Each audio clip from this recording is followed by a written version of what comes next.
Good morning student, welcome to the Sun public school online classes class 6 Hindi. आज हम हिंदी में third chapter का third part read करेंगे जो कि पेज नंबर 20 पर है। लाला जी अब आपे से बाहर थे और शायद आज इस मामले का फैसला करने पर उतारू हो गए थे। मतलब जब बच्चे चिढ़ा रहे थे तो आज उनको लाला जी को बहुत गुस्सा आ रहा था और वो चाहते थे कि आज इस मामले को सुलझा लिया जाए। कौन रोज रोज बेइज्जत हो, आज तुम नहीं या मैं नहीं। उन्होंने अपने खरबूजे सामने वाले मकान की चौकी पर रख दिए और वे तेजी से दौड़कर उस मकान में घुस गए जिसमें वह टोपी वाला लड़का गया था। मतलब उन्होंने अपने खरबूजे लाला जी ने जो उनके हाथ में थे वो सामने वाले मकान की चौकी पर रख दिए और वे उस तेजी से दौड़कर उस मकान में गए जिस लड़के ने उनकी टोपी ली थी। दिखाए तो मुझे कुछ नहीं दिया, पर मकानों के भीतर से हो हल्ला सुनाई देता रहा। कोई आधा घंटा बाद कुनमुनाते हुए लाला जी घर से बाहर आए और उस चौकी के पास पहुंचे जिस पर वे अपने खरबूजे रख गए थे। पर वहां उन्होंने जो कुछ देखा वह तो और भी विचित्र था। विचित्र का अर्थ होता है अनोखा। दूसरी तरफ से आकर खरबूजे तो लड़के खा गए थे, पर उनके छिलके और बीज वहां रख गए। अब उन बच्चों ने इतनी शरारत की कि जो लाला जी खरबूजे लाए थे वो बच्चे खा गए और उनके छिलके और बीज वहां रख दिए। फिर उन्होंने गालियों की कुछ बौछारें फेंकी और वे चलने को ही थे कि उनके नंगे सिर को किसी ने छुआ।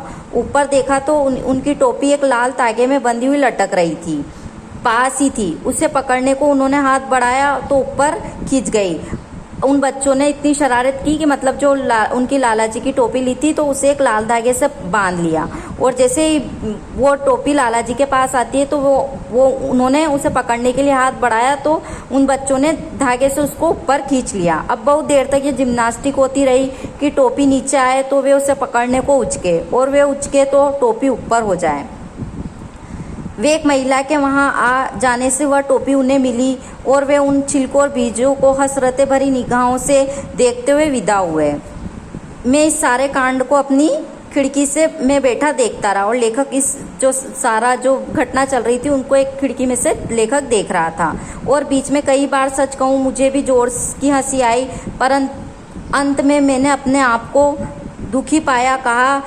कहा तो मैंने कि बुजुर्गों के प्रति नम्र रहना मेरा स्वभाव संस्कार है और मैंने इस बारे में कुछ करने का निश्चय कर लिया। शाम को मैंने सब बच्चों को इकट्ठा किया। मतलब लेखक ने शाम को सब बच्चों को इकट्ठा किया, धीरे धीरे उनकी सद्भावना जगाई। सद्भावना का अर्थ होता है अच्छी भावना। लेखक ने उन बच्चों में अच्छी भावना जगाने का प्रयास किया। अगर एक बुजुर्ग को किसी बात से चिढ़ने की आदत है तो हम उसे उस बात से चिढ़ाने की बुरी आदत क्यों डालें। और बालक मान गए कि वे अब उन्हें नहीं चिढ़ाएंगे। मतलब लेखक के समझाने पर बालक मान गए कि अब वे उनको नहीं चिढ़ाएंगे।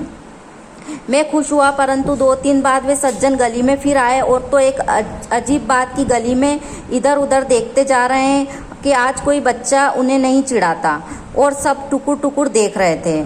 टुकुर टुकुर मतलब होता है एकटक ध्यान से देखना।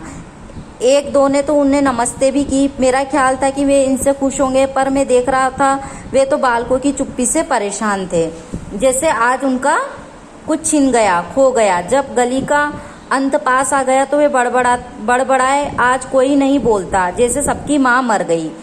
मतलब सब बच्चे चुप थे तो लाला जी बड़बड़ा रहे थे कि आज कोई नहीं बोलता, जैसे सबकी माँ मर गई। एक आध बार ये ठिठके रुके भी, जैसे बच्चों की प्रतीक्षा कर रहे हो, और चले गए। मेरे लिए स्पष्ट था कि आज की बात उन्हें अच्छी नहीं लगी, पर मैंने सोचा यह मेरा वहम है। वहम का अर्थ होता है भ्रम।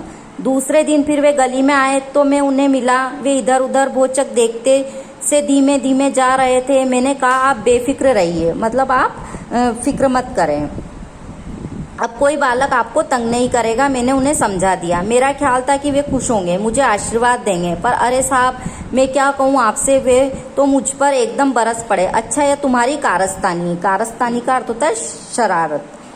तुमने रोका है बच्चों को, तुम्हारा वश ही चले तो तुम उन बेचारों का गला घोट दो। तो मतलब यहाँ पे लाला जी उन बच्चों के प्रति सद्भावना प्रकट कर रहे हैं और वे बड़बड़ाते चले गए। लो साहब ये बाबूजी नए जेल दरोगा निकले, भला कोई पूछे इनसे कि बच्चे जरा हंस खेल लेते हैं तो इनके बाप का क्या बिगड़ता है। मैंने सुना तो भोचक, पर दूसरे दिन तो कमाल ही हो गया।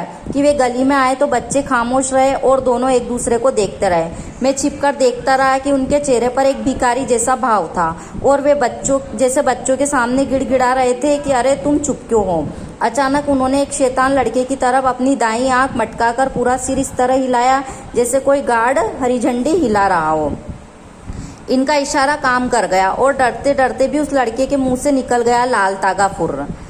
सुनकर उनका खींचा हुआ चेहरा नरम मुलायम पड़ गया और उन्होंने उसी तरह और भी जोर से 2-3 बार सिर हिलाया। बस फिर क्या था, गाड़ी छूट गई। लाल तागा फुर्र। मैंने आश्चर्य से देखा, वे इतने खुश थे कि उनकी पूरी देह यानी शरीर इस तरह मचमचा रही थी कि जैसे किसी भरी सभा में लोग उनकी जय बोल रहे थे। मतलब जब बच्चे चुप बैठे थे तो उनको लाला जी को अच्छा नहीं लग रहा था कि मतलब जैसे उनको सूनापन महसूस हो रहा था। और जब बच्चों ने फिर लाल तागा फुर कहा तो उन्हें इतनी खुशी हुई कि जैसे कोई भरी सभा में उनकी जय बोल रहे हैं। वे चले गए और मैंने देखा कि आज उन्होंने किसी बालक को गाली नहीं दी। दूसरे दिन जब वे गली में आए तो मैं नहीं था, पर उनके आने पर जब लड़के चुप रहे तो वे खड़े हो गए और लड़कों की तरफ घूरते रहे। लड़के भी एक तमाशे की तरह उन्हें देख रहे थे। अचानक उन्होंने गली में पड़े छिलके उठाए और ताक कर लड़कों पर फेंके। इससे लड़के कूड़े और उन्होंने लाल तागा फुर की आवाज़ लगाई। सुनकर लाला जी हाथों को इस तरह नाचते रहे कि बालकों को लुफ्ते ने मजा, और वे हंसते हंसते दोहरे हो गए। तीसरे दिन फिर आए तो लड़कों ने उन्हें घेरा, लाल तागा फुर, पर उन्होंने गालियां नहीं दी और सिर्फ दूध कहते रहे। चौथे दिन मामला अपनी जगह आ गया। यथापूर्व कल्पयत की एक तरफ लाल तागा फुर तो दूसरी तरफ गालियों की बौछारें, पूरा हंगामा।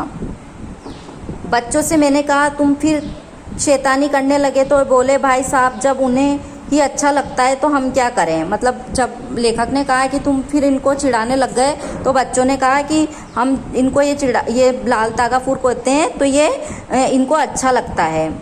बात सच भी थी, मैं स्वयं देख चुका था, पर बात अजीब थी। अजीब यानी अनोखी। भला यह कैसे संभव है? कोई आदमी खुली सड़कों पर गालियां सुनना और गालियां बकना पसंद करे? कोई भला आदमी यह क्यों चाहेगा कि लोग उसे यूं चिढ़ाए और बदले में बकने के लिए मजबूर करें? तो यह एक रहस्य, और रहस्य का अधिकार है कि उसकी खोज हो। रहस्य मन का है तो खोज भी मन की है। मैंने उनके जीवन की पुरानी परतें धीरे धीरे निकट संपर्क में देखनी परखनी शुरू की। मैं उनका ग्राहक हो गया और इस बहाने घंटों उनकी दुकान पर बैठा इधर उधर की बातें करता रहा। एक एक दाना पिरोकर महीनों में जो माला बनी वह इस प्रकार है।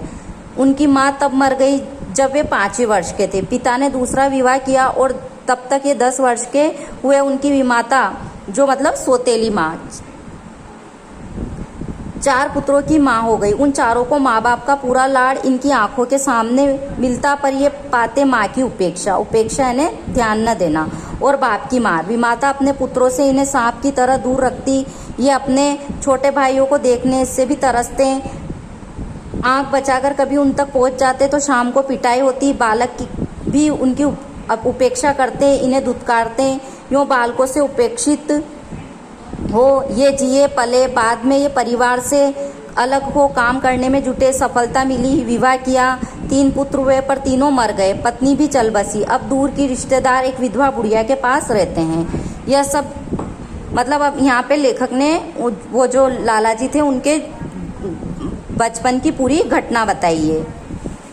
यह सब जाना तो कलेजे में सुइयां सी चुभ गई। ओह विमाता की राक्षसी व्रति का अर्थ होता है स्वभाव, ने बचपन में इस बेचारे को बालकों की उपेक्षा में तड़पाया।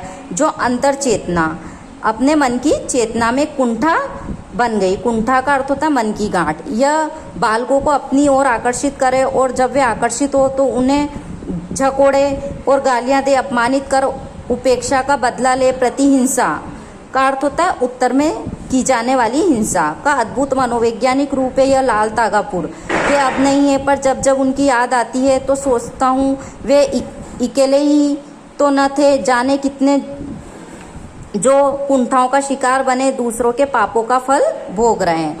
ये हमने 3rd चैप्टर पूरा रीड कर लिया है। अब आप इसको अच्छे से रीड करना। Thank you.